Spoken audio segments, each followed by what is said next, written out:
అందరికీ నమస్కారం అండి. నా పేరు బుగ్గన జయలక్ష్మి.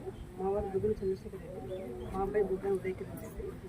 మాకు మా ఫ్యామిలీకి అంటే మా భర్త అన్నగారు అయిన భాస్కర్ రెడ్డి భార్య కౌన్సిలర్ ఉండబడినారు వైసీపీ ప్రభుత్వంలో.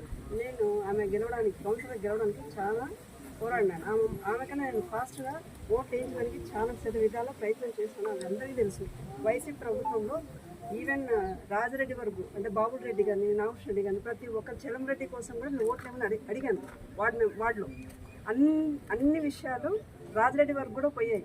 అంత కష్టపడి నేను గెలిపిస్తే తర్వాత పని అయిపోయిన తర్వాత ఎమ్మటే కౌంటింగ్ రోజుకి నన్ను పక్కా తెప్పించేస్తుంది. అది నేను గ్రహించినాను. అప్పటి నుంచి వాళ్ళది ఏందో అర్థమైపోయింది. అంటే నన్ను వాడుకోవడానికే నన్ను పిలిపించారు. మా బావగారిని భాస్కర్ గారిని మా అక్కగారిని సుశీలమ్మ గారిని ఇంటికి పిలిపించేసి నన్ను పిలుచుకొని పోయినారు. ఎందుకు గెలిపించడానికి వార్డు మెంబర్కి ఆమె తరఫున నన్ను హెల్ప్ చేయడానికి పిలుచుకుపోయారు. అంత అయిపోయిన తర్వాత పని కౌంటింగ్ రోజుకి నన్ను కట్ చేసినారు. అంటే వీళ్ళది ఇట్లా ఉంది అని నేను గ్రహించినాను.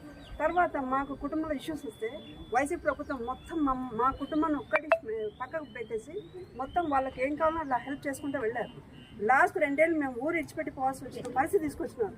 అంటే కేసులు పెట్టినారు, కోర్టులు అన్నారు, అన్నీ అన్నారు. మేము రాజరెడ్డి దగ్గరికి పోయినా కూడా మిగతా వాళ్ళు కూడా ఎవరే కానీ సహకరించలేదు. రాజరెడ్డి గారు కూడా ఏం విన్నారో ఏం కథనో వాళ్ళు ఎట్లా చెప్తే అట్లా విన్నారో ఏమో జరగడం మేము చాలా నష్టపోయినాము. మేము ఆమె కోసం పోరాడినది కూడా నన్ను మర్చిపోయి పక్కన పెట్టేసి వాళ్ళ ఇదిలో వాళ్ళు వెళ్ళిపోయినారు. కాబట్టి మేము చాలా దెబ్బతిన్నాం. ఇప్పుడు ఈ ప్రభుత్వం వచ్చిన తర్వాత సుజాతమ్మ గారి దగ్గరికి మేము విన్నవించుకుంటే ఆమె మాకు అన్ని విధాలుగా హెల్ప్ చేశారు. కాబట్టి మాకు నచ్చి మేము ఈరోజు తెలుగుదేశం కార్డు కప్పుకున్నాము. ఆ పట్ల మేము చేరాము.